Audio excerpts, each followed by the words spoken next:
Nossa tecnologia permite que você compre ou venda, sempre com o melhor preço do mercado. Tudo com muita segurança e transparência. Comece com apenas R$50, sem complicação e super rápido. Bitcoin é na Bitpreço. Para a galera, eu sei que tem muitas pessoas que são iniciantes, estão começando agora, entrando agora no mercado, e estão acompanhando o nosso projeto aí, né? E não sabe o que é um Ethereum, não sabe o que é, para que serve Ethereum.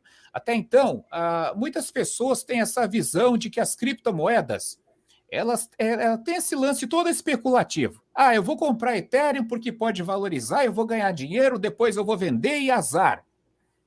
O que a Ethereum veio trazer que faça com que ela tenha uma diferença com relação ao Bitcoin? Então, nós temos o Bitcoin, né? Primeiramente, o Bitcoin, que é a primeira aplicação aí da blockchain, que foi o dinheiro descentralizado. Bitcoin, a única aplicação que ele tem é dinheiro. O que o Ethereum veio trazer mais aí, Sheik? Então, é meio que muito difícil comparar Bitcoin com Ethereum, tendo em vista que os propósitos deles são muito distintos, né? A gente tem aí a questão dos smart contracts que foram possíveis inicialmente aí com a rede da Ethereum, onde teve uma alta adoção, né?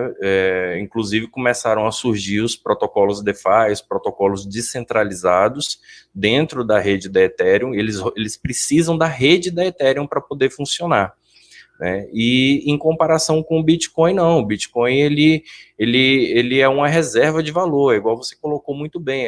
Ele nasceu para ser um sistema de pagamento. Ele nasceu para ser um dinheiro e ele nasceu para ser uma reserva de valor. Ele tem uma filosofia totalmente diferente, né? E então, na minha opinião, seria, em termos de comparativo, a gente pode colocar o Bitcoin como se fosse uma commodity em concorrência ali com o ouro, e o Ethereum a gente pode colocar ali como se fosse uma fintech, como se fosse uma empresa, literalmente, onde você tem ali diversas formas de você rentabilizar o seu capital, justamente em cima desses protocolos descentralizados aí que funcionam graças aos smart contracts da rede da Ethereum.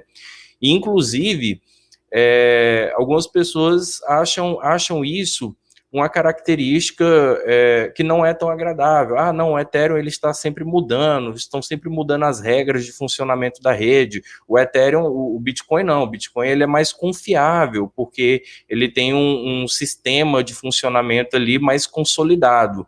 Tanto é que você dificilmente vê uma atualização no Bitcoin com tanta frequência quanto a gente vê na rede da Ethereum. E, inclusive, eu trouxe para a gente aqui essa noite um site que está mostrando aqui em tempo real a evolução da última atualização que a rede da Ethereum teve. Daqui um pouquinho mais a gente já vai ver esse lance da deflação da Ethereum e mostrar também esse site, tá, Sheik? Então, assim, ó, resumindo a história toda, tá galera? Para quem não entende bolhufas do mercado de criptomoedas, sobre descentralização, aplicativos, aquelas coisas todas lá. Então, a primeira aplicação da blockchain, dessa rede descentralizada, o que é uma rede descentralizada? Uma rede descentralizada é aquela que não depende de nenhum órgão centralizador para funcionar. Ou seja, não depende de governo, não depende de banco. Um banco, por exemplo, é uma rede centralizada, tem uma rede centralizada em um banco central, ou até mesmo aí os bancos privados, né? E uma criptomoeda descentralizada, de certa forma, ela traz uma criptomoeda não, uma economia descentralizada, ela faz com que as pessoas sejam o seu próprio banco, né? É exatamente o que acontece com as criptomoedas. Quando você tem criptomoeda, você tem a sua carteirinha no seu celular, você tem, sei lá, pode ser física, pode ser um celular, pode ser um computador. Essas carteiras, elas estão na sua posse. Então, a criptomoeda, ela fica na sua posse e você é o responsável por ela. Assim como acontece no nosso dinheiro físico hoje, no real físico. Nós somos responsáveis pelo dinheiro de papel. Se o dinheiro se extraviar, se ele for roubado, pegar fogo, já era. Perdemos aquele dinheiro. Não tem como recorrer a alguém para que devolva esse dinheiro ou imprima mais dinheiro, né, para a gente. E criptomoeda funciona exatamente dessa forma. Só que aí você não precisa dar satisfação para governo, você não precisa depender de um banco para fazer as suas transferências, para fazer os seus pagamentos. Isso é descentralização. Então, essa aplicação de pagamentos é a primeira aplicação que surgiu com o Bitcoin. A segunda aplicação, que são várias outras aplicações, surgiram exatamente com a Ethereum. E é por causa disso que a Ethereum é a segunda maior criptomoeda do mercado, certo? Eu acho o projeto da Ethereum bacana, depois eu tenho alguns contras o projeto da Ethereum, vou expor também aqui o que eu não gosto desse projeto, porque vocês já me ouviram falando aqui algumas coisas chateado aqui com a Ethereum, principalmente as taxas que estavam uma grande merda.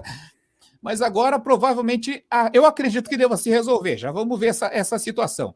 Então, a segunda aplicação na blockchain que surgiu com a Ethereum, é possível usarmos essa rede descentralizada para outras coisas, galera. É possível, por exemplo, criar um DApps, que é um aplicativo descentralizado. Imagina o que é um aplicativo descentralizado. Vamos dar um exemplo aqui, né, Sheik? Vamos dar um exemplo do Uber. Fala aí o que é um DApps e depois eu dou o exemplo de um DApps que funcionaria bacana. É importante pontuar aqui justamente esse ponto que você está falando, que é a questão da descentralização.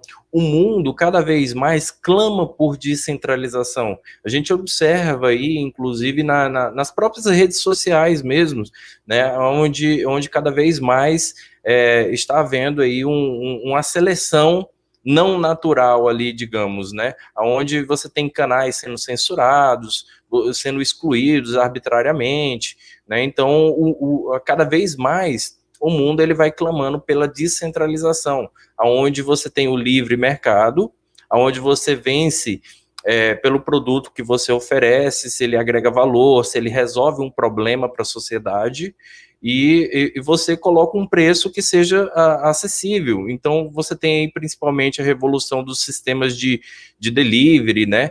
Enquanto nós temos aí alguns aplicativos de delivery, você tem aí alguns aplicativos de mobilidade urbana, você tem aí alguns aplicativos de hospedagem descentralizados. Então, tudo isso aí é uma tendência do mercado. O mundo está cada vez mais clamando por descentralização. E dentro desse cenário existem os dApps, que são aplicativos descentralizados, são aplicativos que eles não seguem ali uma legislação estatal, digamos assim. E aí é lógico que você ganha por um lado, mas perde por outro, porque você está exposto a alguns riscos, né? Inclusive, a gente tem aí muitos relatos de vários protocolos descentralizados, de vários dApps descentralizados que foram hackeados. É importante ressaltar isso, porque não são só flores, né? A tua voz ficou robótica aqui, que deu umas travadas. Eu não sei como é que está a transmissão para o pessoal ali. Tá boa? Então tá, vamos lá. Então é exatamente isso. O Sheik abordou uma situação que realmente é o que nós vemos. As pessoas clamam por descentralização, né? Existe uma necessidade de descentralização, principalmente aí na mídia, censura demais, nas redes sociais tem censura.